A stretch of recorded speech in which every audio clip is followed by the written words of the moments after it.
Hi everyone, I'm continuing this mini-series within regards to Halachot, the Jewish laws within regards to the 3 weeks. And over here we're on part number 3 of what could be a 4 or 5 part installment within regards to the 9 days itself, the Halachot, within regards to now the 9 days from Rosh Chodesh Av. Naturally, we are at the moment, at the time of recording, it happens to be Rosh Chodesh Av. Now, actually, I'm taking this from an excellent article from the OU website from Rabbi Yonatan Nakson, written in brilliant fashion, the different laws within regards to Rosh Chodesh on the 9 days, what to do, and more from a Sephardic lens, a Spanish lens, as we can see over here. Now, we talked about last time with regards to eating meat and drinking red wine. What's the minhag in of itself over there? And we will now concentrate on eating meat solely, just to get that specific. Can we eat it now? Can I eat it now?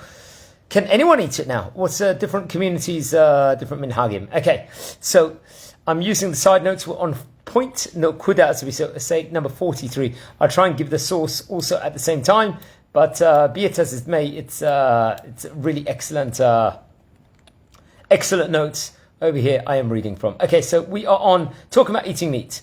The custom of refraining from eating meat applies even, let's say, to poultry, which is very important to know, and even to another food that was cooked together with meat or chicken. So, say for example, you have got a dish, and it's not meat to it, but you've cooked it with the meat itself. The other dish that's been cooked with it seemingly might not be allowed to be eaten respectively also. Okay, another interesting thing, a pot in which meat was cooked, even within 24 hours, may be used to cook parva foods as long as it is clean. So we call this a ben yomo pot. You're allowed seemingly to clean it. So this is more of a leniency over here, because we're not worried about the bliot, or let's say the taste, the molecules of meat inside a food over here. Next section, next thing, it's allowed to eat soy hot dogs or similar foods that appear like they are meat, and there's no consider of marit ayin with regards to someone might think it's meat itself. So if you've got like a hot dog, but it's a parva hot dog, obviously, naturally, that's allowed. It's not meat in of itself. Let's say if one accidentally recited a bracha on wine or meat after Rosh Chodesh Av. Remember, Rosh Chodesh Av, it's a key word over here, because is this including Rosh Chodesh Av or not? He should taste a little of the wine or meat to avoid a bracha levatala. So obviously, say, by accident, you've already bought in a shawarma when you shouldn't have done, or a kebab, and you've just said a bracha, and then you realize, oops, so taste a tiny bit according to this, but now you don't make a meal out of it. So you don't want the blessing to be in vain. Okay, another interesting, if one accidentally prepared meat over here, let's say, he may not eat it and should instead give it to a child or a sick person, or freeze it so that it can be eaten after Tisha B'Av. So there's a get-out clause with it. You don't have to throw it away, but you yourself cannot eat it. You should find a constructive purpose for it. One may taste meat or chicken on Erev Shabbat. In short, it's tasty. We know that there is a mitzvah on Erev Shabbat to taste the food with regards to it. So you're allowed to taste a little bit over here, but one should not naturally taste a lot of it, just to minimize it. Now, another interesting thing is that one who usually eats meat from a Melava Malka may eat meat remaining from Shabbat. That's interesting. Also, another big leniency over here. This is over here. With regards to that, has to be pointed out. Okay. Next side note. This coming from the OU website of this. So I would recommend everyone to, if you want to see all the side notes with regards to this, to check the side notes out. I'm just going to, because I want to give some sources. I'll just reposition the computer also. Okay. So what's interesting is if the meat was not left over from Shabbat, one may not eat it on Motzei Shabbat or Motzei Rosh Chodesh, beginning from when he prays Arvit, the Mariv prayers naturally over here. This is side note number 50 over here. It's actually interesting. They quote the source over here for this specific thing. I'm not going to mention all the sources. It's from Mishnah Berurah in 551 and the Kaf Chaim in 551 respectively also. Okay, so let's continue with regards to this. Okay, one who's pregnant or she's after birth or happens to be ill and needs to eat meat may do so. So there's a leniency over here for a pregnant woman or one of these things if they desire meat. Children who are a year younger than their bar mitzvah or bat mitzvah may eat meat. However, once a child reaches 12 years old, one should train him or her to refrain from eating meat. So at that stage in time, there's a mitzvah of chinuch, of training to become mitragel, like to become accustomed over here, and they cannot eat meat at that stage in time. This comes from a Chazon Ovadia over there. Okay, now let's look at more halachot. There's a lot over here, a lot is written over here. During a Seudat Mitzvah, such as a Brit Milah, let's just say, or a Pidyon Ben, anyone who is invited to take part in the meal afterwards may eat meat. However, those who are attending the Seudah with the main intention to eat meat are considered as if they are doing a mitzvah that is really an Aveira. Wow. Some Sfardim have the custom to refrain from eating meat even during a Seudat Mitzvah and eat fish instead. So ideally, if one is doing a Seudat Mitzvah over here, it's possibly maybe better to do on fish, but everyone should consult their local rabbi. One should not come to the event and say, yes, I'm coming here just so that I can eat meat. Really, they should be coming for a mitzvah itself, respectively. Okay. Now, another interesting insight. A Brit Yitzchak ceremony is not considered a Seudat Mitzvah that allows one to eat meat. So Brit Yitzchak is a celebration the night before the Brit Milah, so one should not bring meat out for this. Okay, now 55.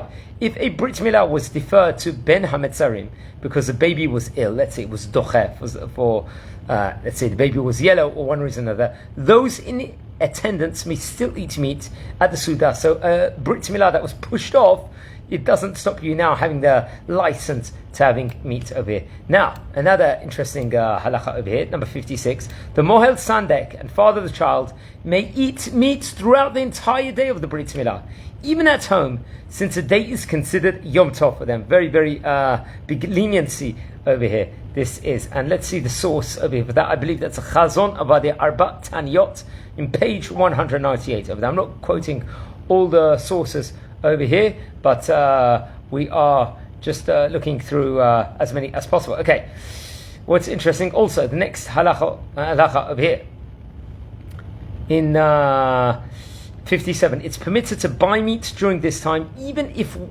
one will only use it after Tisha B'Av. Okay, so buying in the supermarket is fine. One may eat meat at a Siyam Masechet, even if he did not partake in learning the Masechet. So you can have meat, Seudat Mitzvah again.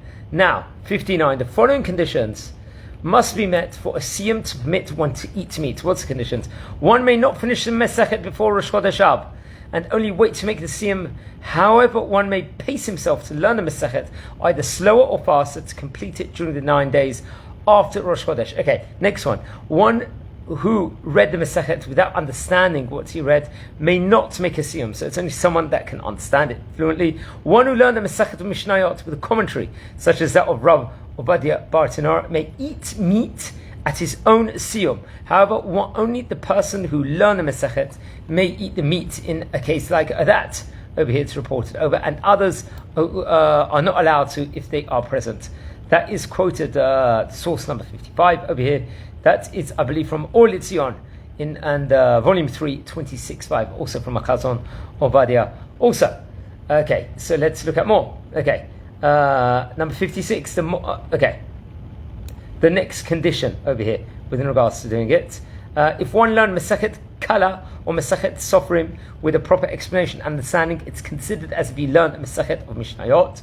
One who learned the book of Zohar, even without understanding it, can make a siyum and eat meat. Wow. One may possibly make a siyum by completing a specific section of the Shulchan Aruch. That's another side note. One may only make a siyum when completing a book from the Tanakh if one happens to finish learning the book at this time and not if he planned it. Okay, another condition.